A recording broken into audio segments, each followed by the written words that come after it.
Posso ouvir um amém? Amém? Ainda não é o fim. Já vou explicar porque é que dei este título. Abra comigo em Marcos capítulo 13, os primeiros 13 versículos. Marcos 13, 1 a 13.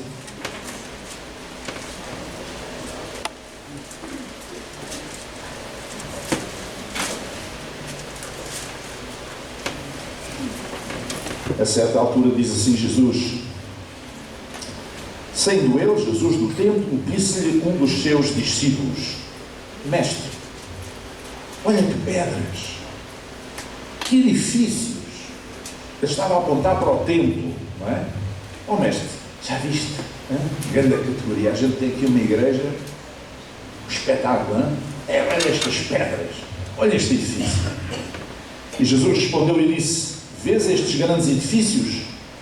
Não ficará pedra sobre pedra que não seja derrubada. E assentando-se ele no Monte das Oliveiras, de fronte do templo, Pedro, Tiago, João e André lhe perguntaram em particular: dize-nos quando serão essas coisas, e que sinal haverá quando todas elas estiverem para se cumprir? E Jesus respondeu-lhes, começou a dizer: olha que ninguém vos engane, porque muitos virão ao meu nome, dizendo eu sou o Cristo, e enganarão a muitos. E quando ouvirdes de guerras e de rumores de guerras, não vos perturbeis, porque assim deve acontecer, mas ainda não será o fim. Porque se levantará nação contra nação, e reino contra reino, e haverá terremotos em diversos lugares, e haverá fomes. Isto é o princípio de dores, mas olhai por vós mesmos, porque vos entregarão aos concílios e às sinagogas, sereis açoitados e sereis apresentados ante presidentes e reis, por amor de mim, para lhes servir de testemunho. Mas importa que o Evangelho seja primeiramente pregado entre todas as gentes. Quando, pois, vos conduzirem para vos entregarem, não estejais solícitos de antemão pelo que haveis de dizer, mas o que vos for dado naquela hora, isso falai, porque não sois vós os que falais, mas o Espírito Santo. E o irmão entregará à morte o irmão, e o pai o filho, e levantar-se-ão os filhos contra os pais, e os farão morrer. E sereis aborrecidos por todos por amor do meu nome, mas quem perseverar até ao fim, esse será salvo. Até aqui a palavra do Senhor. Eu confesso aos irmãos que a doutrina das últimas coisas, para mim, tem um interesse relativo. Tudo o que nós precisamos de saber das coisas de Deus é como estar nos braços de Jesus. Amém? É como viver em intimidade com Ele. E aí, aconteça o que acontecer, estamos bem. Há quem ache que há um arrebatamento, que a tribulação, e depois o arrebatamento é antes da tribulação, outros acham que é depois, outros acham que é no meio, ou seja, é tanta baralhação que eu não dou para esse peditório. Portanto, é uma coisa que não me interessa muito. O que me interessa saber é o que é que Deus espera de mim. O que me interessa ser é um imitador de Jesus, um discípulo de Jesus Cristo, de acordo com a revelação da sua palavra. É isso que me interessa. E aí, aconteça o que acontecer. Se nós estivermos nos braços de Jesus, nós estamos seguros. Há muitos crentes que qualquer coisa que aconteça, dizem logo: estamos nos últimos dias. Isto são os sinais dos tempos. Estamos mesmo nos últimos dias. A vinda do Senhor está às portas. Ou seja, eu já ouço isso há mais de 60 anos. E é sempre a mesma conversa. Não pode acontecer nada que eles vão logo dizer de mal, não é? Que vão logo dizer uma desgraça qualquer que acontece, vão logo dizer aos sinais dos tempos. Também disseram o mesmo sobre esta pandemia, agora. Mas eu tenho para vos dizer que há 100 anos, quando houve a gripe espanhola, que foi bem pior do que esta, em que morreram no mundo entre 50 e 100 milhões de pessoas, ninguém sabe quantas foram, ao certo. Porque não havia serviços de saúde como há hoje, porque não havia, as pessoas eram muito mais, tinham muito mais dificuldade em ter acesso à informação, não havia circulação de informação. Agora temos informação a mais. E às vezes até falsa informação. Mas naquela não havia informação. As pessoas não sabiam. Até há 150 anos as pessoas não sabiam que lavar as mãos evitava muitos problemas. Só há 150 anos, mais coisa menos coisa, é que se descobriu que lavar as mãos era uma coisa preventiva, que era ótimo. Porque há 150 anos os despejos eram feitos para a rua. Os porcos andavam nas ruas de Lisboa e das cidades, com os cães a mexer no coisa do lixo, e as crianças andavam a brincar na rua. E ninguém tinha descoberto ainda que lavar as mãos era uma coisa boa. Portanto, as coisas mudaram muito. Há 100 anos foi bem pior, mas agora vem esta pandemia, vem-nos trazer desconforto, vem-nos trazer temor, vem-nos trazer receio, porque nós não sabemos bem como é que isto vai evoluir, ainda não há uma vacina, ainda não há um tratamento, e toda a gente realmente com alguma preocupação, o que é normal, o que é natural. Mas eu quero dizer que isto não é o fim ainda. Amém? Não é o fim. Sempre aconteceram desastres naturais. Sempre ao longo da história. Quem estudou um bocadinho de história sabe disto. Coisas bem piores do que nós vemos ainda hoje. Tsunamis sempre aconteceram. Cheias imensas sempre aconteceram. Secas horríveis sempre aconteceram. Deslizamentos de terras sempre aconteceram. Alterações climáticas gravíssimas sempre aconteceram. Sempre aconteceram guerras e perseguições. Sempre. Aliás, saídos da Segunda Guerra Mundial e por causa de se ter criado aquela chamada União Europeia, em parte foi criada para evitar mais guerras entre os países da Europa.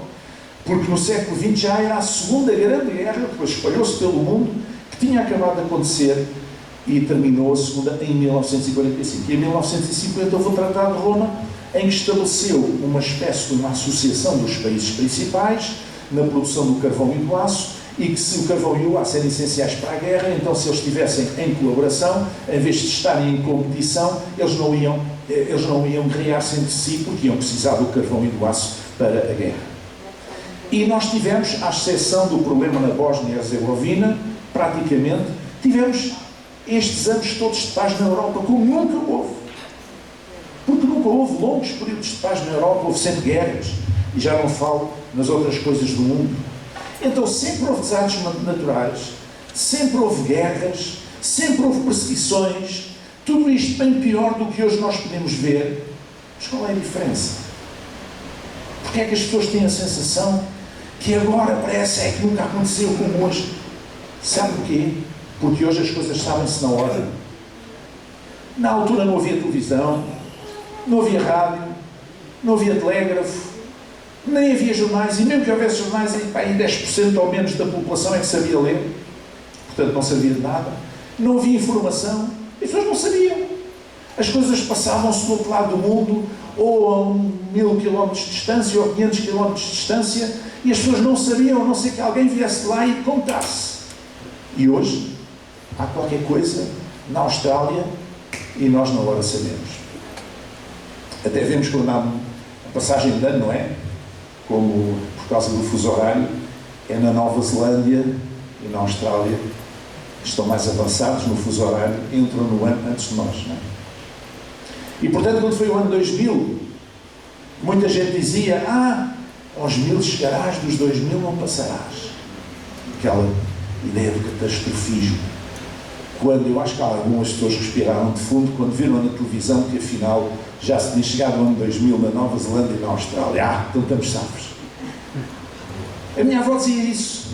Porquê? Porque já mesmo na viragem do ano 1000 para o primeiro milénio, ou para o segundo, não sei lá, já estou baralhado, não percebo nada de matemática, já se falava que o mundo ia acabar nessa altura. E agora, no ano 2000, também se falava, era o bug do milénio, os computadores iam todos explodir e não sei o que, não explodiu coisa nenhuma. Sempre houve coisas destas. E, no entanto, porquê é que nós temos essa sensação? Porque agora sabe-se tudo e mais alguma coisa. Até se sabe coisas que não existiam. As notícias falsas, não é? Quando é que Jesus falou do fim do mundo? Olha, eu vou-vos já adiantar esta.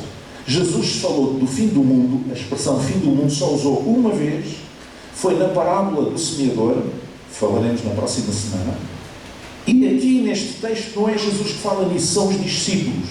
Ele não fala no fim do mundo, são os discípulos que falam. Mais adiante iremos ver porquê. E porquê é que Jesus falou do fim? Porque falou em resposta ao orgulho religioso. Vamos voltar a ler. Saindo ele do templo, Disse-lhe um dos seus discípulos: Mestre, olha que pedras e que edifícios. E respondendo Jesus disse-lhe: Vês estes grandes edifícios? Não ficará pedra sobre pedra que não seja derrubada. É possível baixar um bocadinho, está a fazer eco. A resposta foi interpretada como sendo o fim do mundo. Porquê? Porque não passava pela cabeça dos discípulos, naqueles dias, que o templo de Jerusalém, o centro da adoração judaica, que tinha pedras tão grandes, um edifício com uma solidez tão grande, pudesse ser destruído, a não ser que fosse um cataclismo do fim do mundo.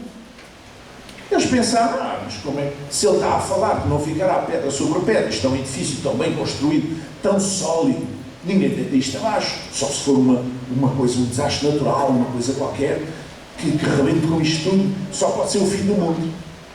Portanto, não foi Jesus que falou nisso, foram eles. E quem é que insistiu? E Jesus disse isso e calou-se.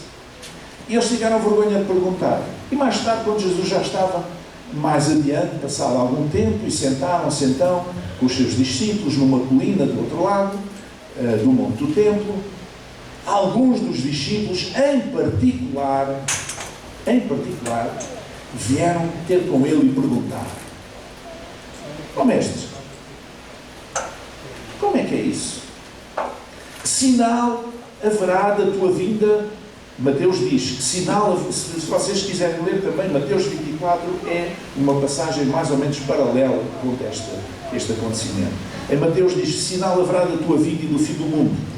Mas em Marcos diz: quando serão essas coisas e que sinal haverá quando todas elas estiverem para se cumprir? Portanto, Jesus nunca falou em fim do mundo. Foram os discípulos que falaram. Foram os discípulos que introduziram o tema, não foi Jesus. É verdade que não ficou pedra sobre pedra, mas não foi o fim do mundo. Foi apenas um acontecimento, que já falaremos mais adiante.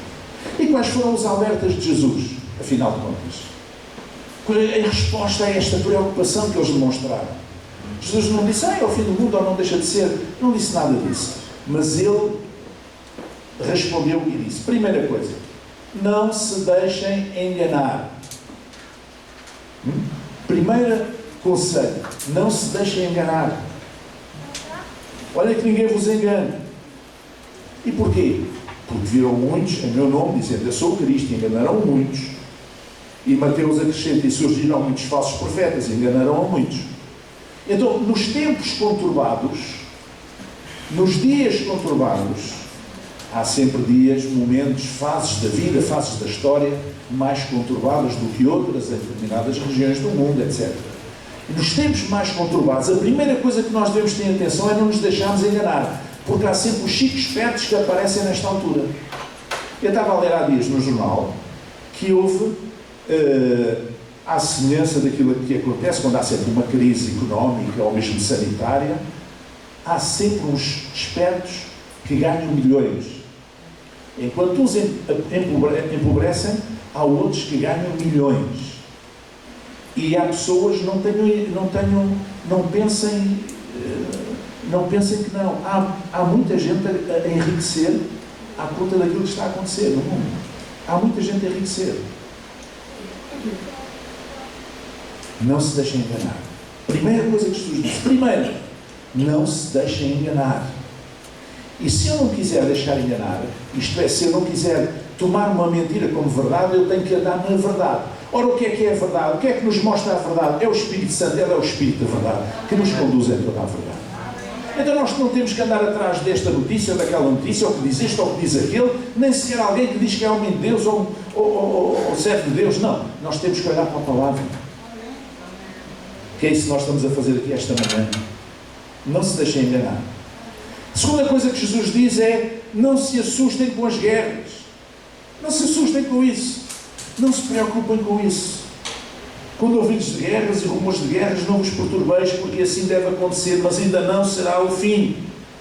Porque se levantará nação contra nação e reino contra reino. Isto é a história da humanidade. Não começou a acontecer só há 2000 anos, na altura em que Jesus disse, já acontecia antes. Continua a acontecer depois. E acontece hoje ainda. Isto é a história da humanidade. Guerras, rumores de guerras, nação contra nação, reino contra reino. Sejam guerras clássicas, sejam guerras de guerrilha, sejam guerras económicas, sejam guerras de outra espécie. Agora é guerra cibernética, guerra dos computadores. E vai acontecer. Porquê? Por causa da inimizade que está no mundo. Porque este mundo, diz a Bíblia, está no maligno. E, portanto, as pessoas degladiam-se pelo poder, por alcançar o poder ou para manter o poder. E não se importam de entrar em conflito e ir para a guerra por causa disto. E Jesus diz, não se assustem. Amém? Perante as guerras, qual é o nosso papel? Não temos que nos assustar. Amém? Nós temos que crer em Deus. A nossa confiança está em Deus, não está nos homens, não está nas instituições. A nossa confiança está em Deus, que está acima de todas as coisas. Então, em primeiro lugar, não nos deixemos enganar por coisas que aparecem no ar, que se apanham no ar. Não nos deixemos enganar. E, em segundo lugar, não nos assustemos com as guerras. Terceira coisa que Jesus disse, não se assustem com os desastres naturais. Disse ele, haverá terremotos em diversos lugares, e haverá fomes e tribulações. E Jesus disse, não se assustem com isso. Não se preocupem com isso. Têm que enfrentar. Se a coisa vos tocar à porta, lidem com isso da melhor maneira, mas não percam a esperança. O que há aqui nesta mensagem aqui é o quê? É uma mensagem de esperança. Porque o Evangelho são as boas novas de salvação. É uma mensagem de esperança. Não é uma mensagem de condenação, nem é uma mensagem de pessimismo, é uma mensagem de esperança. Nós queremos naquele que está acima das guerras, dos desastres naturais, está acima dos falsos profetas, está acima dos falsos mestres, queremos naquele que está acima de todos os que provocam as guerras e a desregulação deste mundo. Nós queremos em Deus. Ponto final. Então não temos que nos assustar com os desastres naturais. Aconteceu, são desastres naturais, mas nós continuamos a confiar em Deus. O nosso olhar tem que estar sempre colocado em cima. O nosso olhar tem que estar sempre focado em Deus. Independentemente das circunstâncias à nossa volta. As circunstâncias, nos momentos, são mais sorridentes, noutros momentos são mais negras ou mais sombrias, mas nós temos que ter os nossos olhos em Deus. Amém? E a mensagem de Jesus foi sempre uma mensagem de esperança. E se vocês estudarem os livros dos profetas no Antigo Testamento, veem que há ali muita condenação que eles falam a Israel e a Samaria, né, os profetas do Antigo Israel, mas veem que há sempre no final uma mensagem de salvação e uma mensagem de esperança. Eles nunca ficam pela condenação ou pelo diagnóstico. Eles dizem, vocês fizeram desta maneira e desobedeceram a Deus e estão a sofrer por consequências por causa de vossa desobediência a Deus. Porque o princípio da justiça no Antigo Testamento é da justiça retributiva. Se eu faço bem, sou abençoado, se eu faço mal, sofro as consequências. O Deus do Novo Testamento já não é tanto assim. É um Deus de graça e de misericórdia. E é um Deus que se faz carne, que vai à cruz do Calvário, que se entrega, caminha para lá como Cordeiro de Deus, inocente, puro, que se entregou a si mesmo, para que todo aquele que nele crê não se perca, mas tenha a vida eterna. Porque ele não veio, Jesus não veio para condenar o mundo, mas para o salvar. E finalmente, diz lá no versículo 9, mas olhai por vós mesmos. Precisamos de olhar por nós. Não é olhar pelos outros, que é a tendência natural que nós temos, olhar pela vida dos outros, classificar, apreciar a vida dos outros, é olhar por nós. A Bíblia ensina-nos, e a mensagem de Jesus é esta, olhar por nós. E se cada um olhar por si, né? Se cada um olhar por si mesmo, então, com certeza que todos temos quem olhe por nós. Não é? Porque quando eu olho pelo meu irmão, neste sentido que eu estou a falar, eu não conheço a sua circunstância. Eu não conheço as razões. Eu não conheço as motivações. Eu não conheço o que é que ele está a viver. Eu não conheço a sua história de vida tantas vezes que pode justificar determinados comportamentos. Eu não conheço. Mas Deus conhece. Por isso é que Ele é o justo juiz. Amém? E é por isso que Jesus disse para nós não julgarmos as pessoas. Atenção, nós não podemos julgar as pessoas, não devemos julgar as pessoas, mas nós podemos julgar os comportamentos. Ok? Uma determinada atitude, eu posso julgar e devo julgar. Se é correto, se é incorreto. Não é? Agora, eu não posso julgar a pessoa em si. Porque é que a pessoa fez aquilo, porque é que não fez, não sei, Deus conhece. Portanto, é Deus que julga as pessoas. Mas nós podemos julgar aquilo que vemos. As atitudes que nós vemos, os atos que nós vemos, as palavras que nós ouvimos, podemos julgar. Porque são coisas palpáveis que nós estamos a ver. Amém? E podem ser justas ou injustas. Mas nós temos um Deus que é um Deus de misericórdia, é um Deus de segunda oportunidade e da terceira oportunidade. É um Deus longânimo, quer dizer, tem um ânimo longo, quer dizer, tem uma grande paciência. Que um Deus que nos ama entranhavelmente, de maneira tão profunda, a ponto de enviar o seu Filho para morrer por nós, pecadores. E, portanto, é um Deus confiável. Não é como os deuses pagãos das nações, que tinha que se apresentar sacrifícios para eles aplacarem a sua ira e serem bonzinhos e não se vingarem. Não. Esse não é o Deus que Jesus veio revelar. Esse não é o Deus do Novo Testamento. Esse não é o Deus que eu conheço. Não é o Deus que eu quero na minha vida. Não é o Deus que eu amo. Não é o Deus que eu adoro. O Deus que eu adoro é um Deus de graça, compaixão e misericórdia. Olhem por vocês mesmos. Então, em resumo, o que nós podemos dizer que Jesus está a dizer a estas pessoas, estes discípulos em particular, porque eles não tiveram coragem de pôr esta questão em público, perguntaram-lhe em privado, estavam sós com ele, e Jesus o que diz em suma é: não se deixem enganar, não se assustem com o que veem e cuidem da vossa vida. Que 3 pérolas de sabedoria. Não se deixem enganar, não se assustem com o que veem e cuidem da vossa vida. Amém? Muitas vezes as pessoas baralham estas coisas todas, deixam-se enganar, assustam-se com tudo o que veem e cuidam da vida dos outros, em vez de cuidar da deles.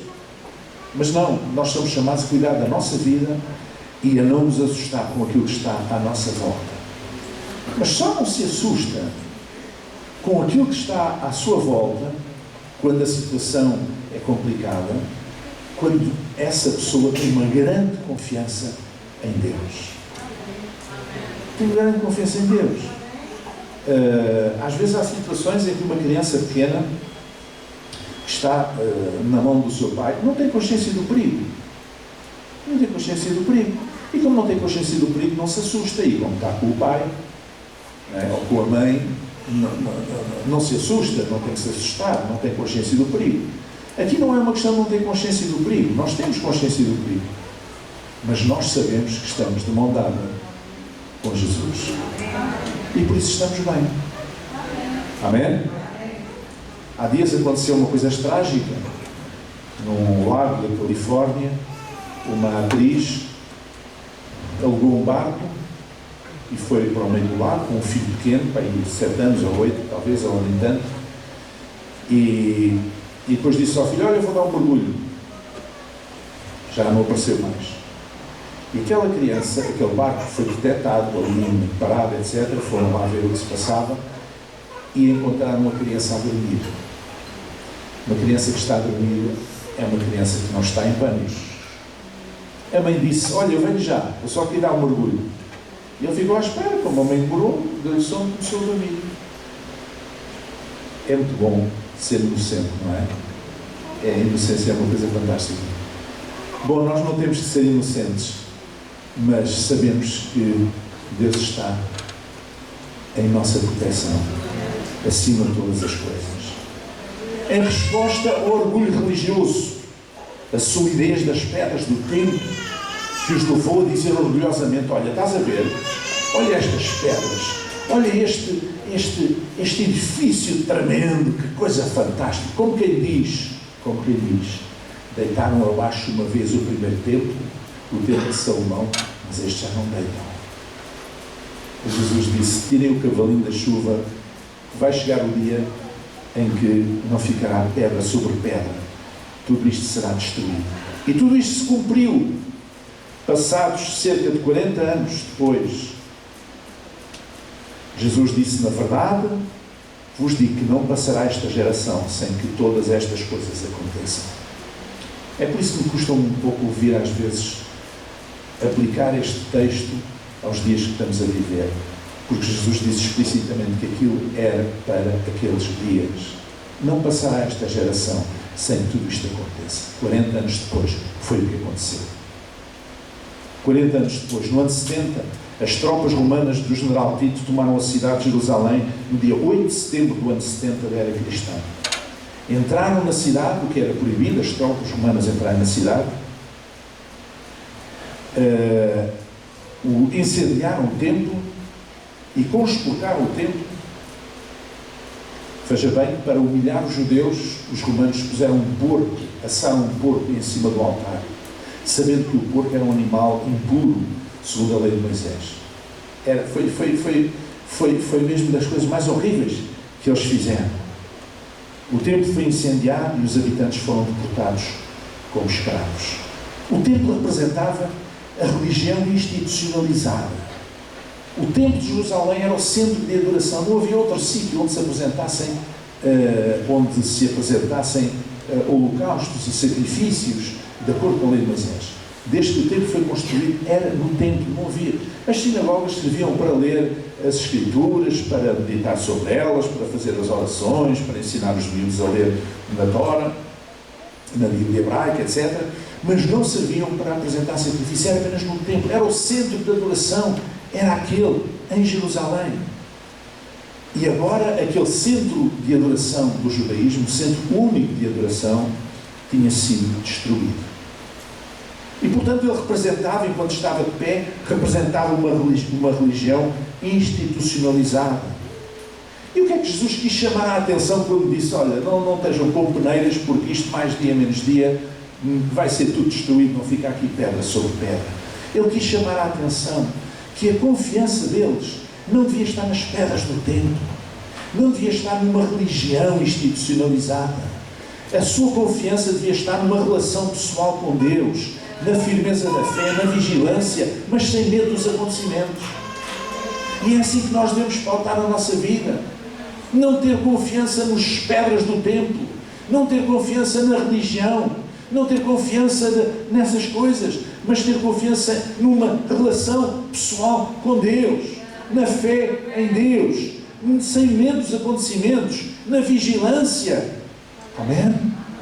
E no autoexame, examinarmos a nossa própria vida.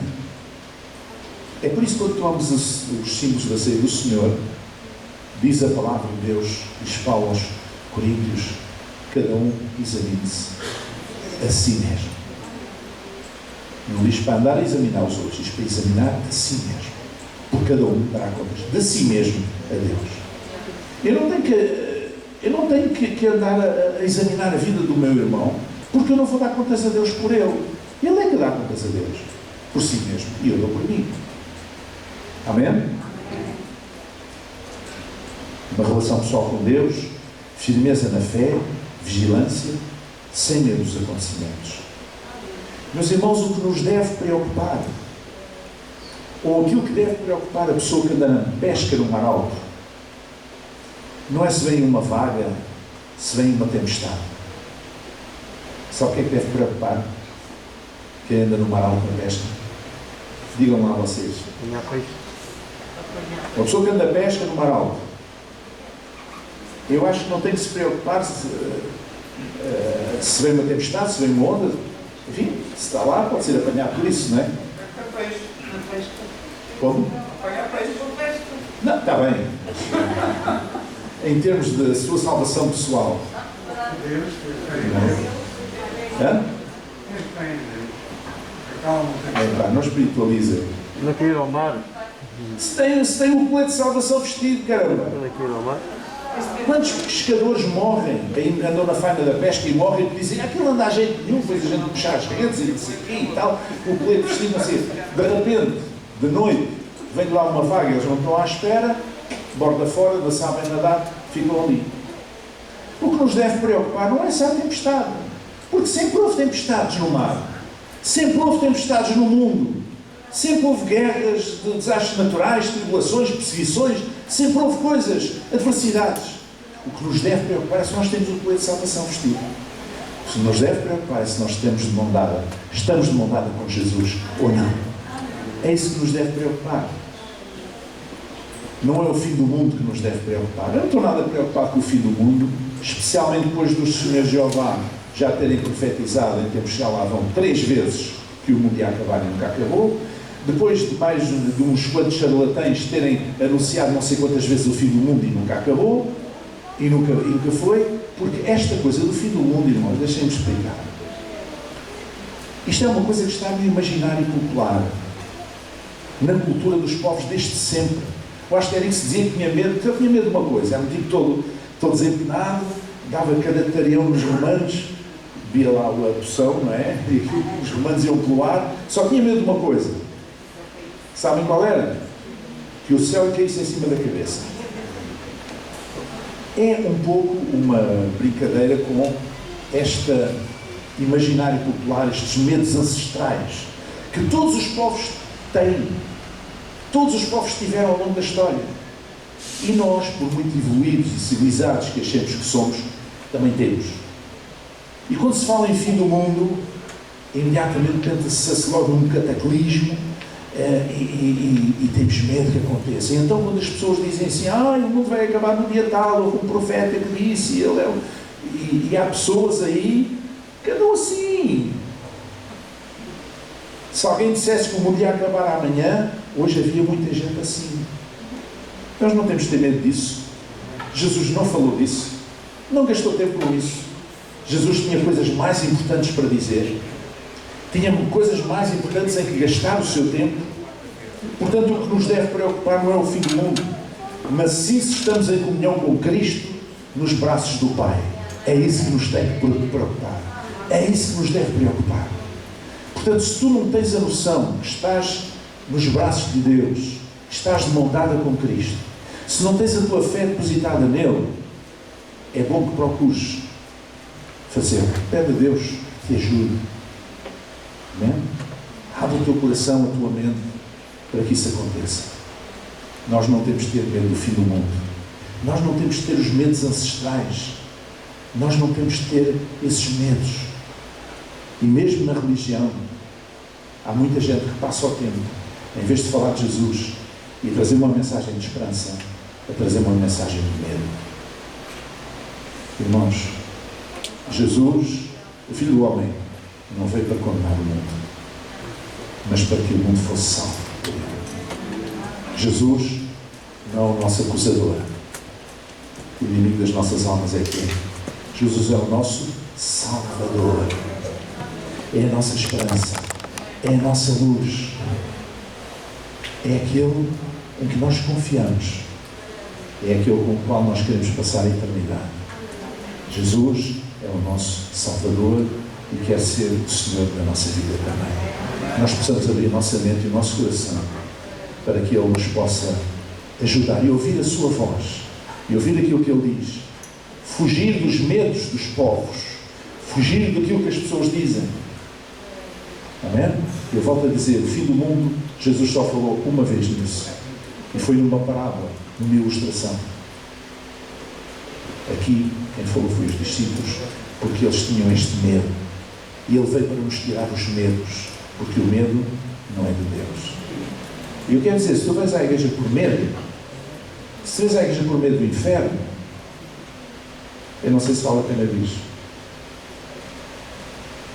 Porque nesse caso estás apenas a dar lugar ao medo. E esse medo não é uma coisa que venha de Deus. É uma coisa negativa. É uma coisa que vem das forças do mal.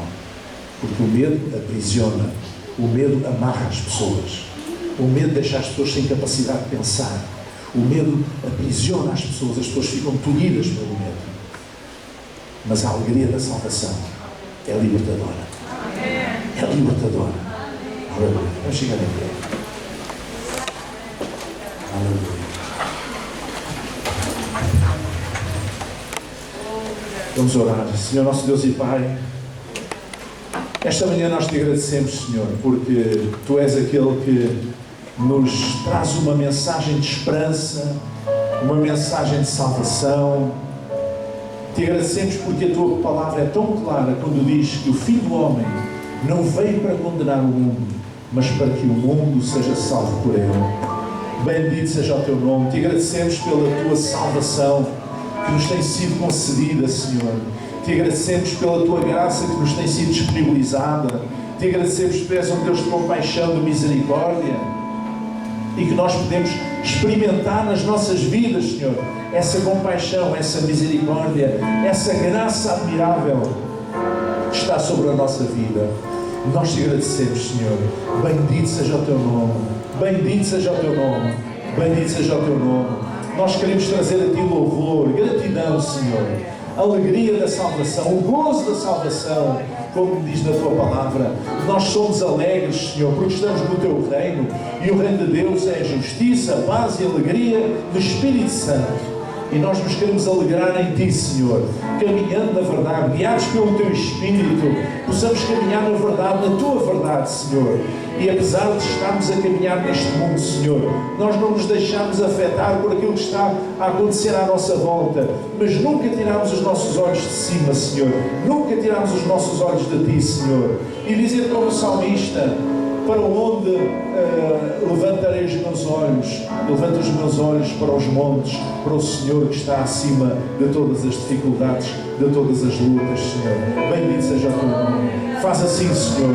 Eu oro por todos aqueles, Senhor, irmãos que estão temerosos. Eu oro por todos aqueles que estão perturbados, Senhor, com esta pandemia, na sua maneira de pensar, na sua mente, no seu coração, no seu espírito, Senhor. Que tragas libertação, que tragas liberdade, Senhor. Que tragas um sentimento de esperança, Senhor. E que nós possamos, na balança dos sentimentos, pesar mais o conhecimento, a consciência da Tua compaixão, da Tua misericórdia sobre nós e os nossos filhos e as nossas famílias, Senhor, do que qualquer medo que o mundo nos queira incutir, Senhor. Em nome de Jesus, em nome de Jesus, em nome de Jesus, dá-nos uma semana muito abençoada, Senhor, na Tua graça, ó Senhor, e oramos também, Senhor, para que ponhas a Tua mão, Senhor, e dês graça a todos aqueles que trabalham, Senhor, os cientistas que trabalham, ó Senhor, nos laboratórios, Senhor, para procurar descobrir um tratamento para esta pandemia, Senhor, um tratamento, uma vacina, que oramos também por todos aqueles que estão nos cuidados de saúde, os médicos, os enfermeiros e demais trabalhadores, Senhor, todos aqueles que estão ao serviço dos outros, Senhor, para salvar a vida, Senhor. Oramos, Senhor, por aqueles que tomam decisões, Senhor, que lhes dês sabedoria para que eles tomem as decisões melhores, verdadeiramente, Senhor, não apenas no nosso país, mas em toda a União Europeia e no mundo em geral, Senhor. Dá graça, Senhor, àqueles que têm que decidir, Senhor, ó Deus, e que nós possamos, dentro de algum tempo, olhar para trás e dizer: até aqui nos ajudou o Senhor, e por isso estamos alegres. Amém? Assim seja. Amém.